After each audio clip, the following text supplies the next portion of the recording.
It can cause multiple cancers, not just targeted cancers. It lowers basal metabolic rate. It increases abdominal fat, alters cellular structure within the muscles, and increases your overall oxidative stress. The scenes are simply hellish. So much suffering from India's invisible killer. A well drilled by the BP oil company blew out. At one point, an official said one death was being recorded every minute from the poison gas leak in the city of Bhopal. Killing 11 workers on the Deepwater Horizon rig and unleashing a gusher into the Gulf of Mexico. For the first time, the EPA is now setting strict new drinking water limits for PFAS, those potentially toxic so-called forever chemicals found in communities across the country.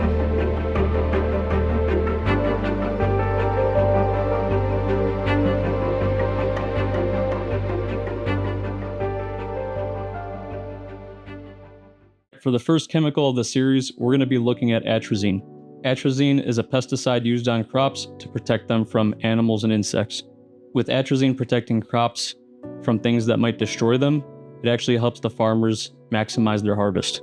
This pesticide, atrazine, is actually found by the Environmental Working Group to contaminate the water supply of about 7.6 million Americans. More specifically, the EWG states that over 800 water systems in the US are contaminated by this chemical, with an additional 429 water systems or water supplies being listed as high atrazine levels. After looking at the data provided by the Environmental Working Group, it's safe to deduce that most, if not all, of Americans have some dosage of atrazine present in their water. The way that atrazine penetrates our daily lives is this. First, atrazine is applied to crops. The crops are either watered or it storms, and the water containing atrazine runs off into the soil or into rivers and the overall water table where we get our water from.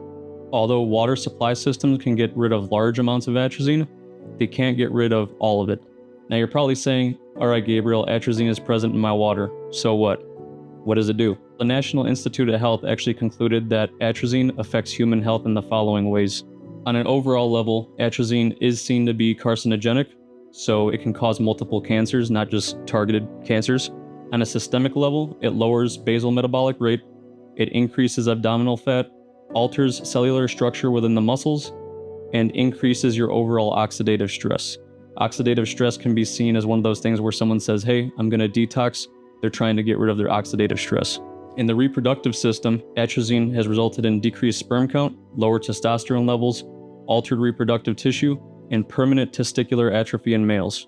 In the gastrointestinal system, it's resulted in increased liver toxicity, to no surprise as it increases oxidative stress, breakdown of cell tissue, damage to DNA, and damage to the liver at the cellular level. Within the nervous system, atrazine has caused degeneration of the hippocampus and cerebrum areas of the brain, and overall degeneration of the brain. In the cardiovascular system, it's resulted in increased blood pressure, various coronary diseases, and irregular functioning of the veins and arteries. So those are all the effects that atrazine has on the human body, not just in an acute dosage, not just in one big dosage. That's actually, those health effects can occur from prolonged use even at small dosages. So it's important to keep that in mind. Whenever I say chronic on this channel, chronic in my terms refers to a moderate to low dose over a long period of time, whereas acute is going to be a large dose at one period that results in acute symptoms. So death from large exposure to a chemical would be an acute result, whereas lung cancer after 60 years of smoking would be a chronic illness. To further drive this point home, here we have on the left filtered water versus on the right unfiltered tap. Here we have a total dissolved solid meter, which calculates the amount of parts of foreign material versus per million parts of water.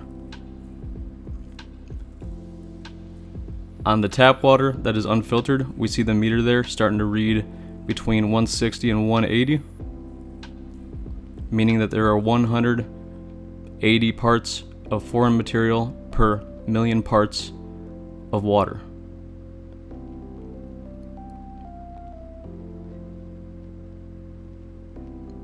Here we hold the reading so that we can look at it.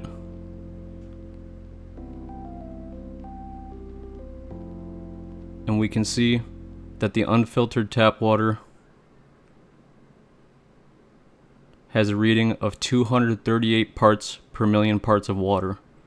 So that's a lot of foreign particles within that water. So again, we zero it out and we'll go ahead and test the filtered tap water. We see before we pull it out there that it doesn't fluctuate at all. The fluctuations in the other container were just from the particles settling at the bottom or kind of flowing around. Here we see that it stays at 0 for the filtered water, meaning that it's only water in there, nothing else. So we hold the reading, and again, to prove it, we have 0 parts of foreign material per part or per million parts of water. Another important thing to note here is that when you get a reading from a TDS meter, it's not just atrazine, right? It's everything, anything that could be dissolved in water, whether that be fluoride, metals, volatile organic materials, or compounds. It could be anything that has infiltrated the water supply. If you guys want to filter out your water and make sure you're getting good quality water, personally, I would recommend the zero water filter. That's what I use to achieve that 0 result on the left one, on the filtered water sample. I recommend that one just because there's many water filtration companies out there, but a lot of them are not as effective as the zero water. If you're interested in getting yourself a zero water filter to filter out these harmful particles, harmful chemicals, whatever it be, I'll link it down in the description. So some important things to note here is that there is alternatives available on the market for farmers to use on crops, but they're more expensive and they're harder to acquire. But with alternatives already in place, should we be accepting this risk? So that is all there is to know about atrazine. I hope you are more chemically aware, and I hope that you can start implementing steps to protect yourself against this.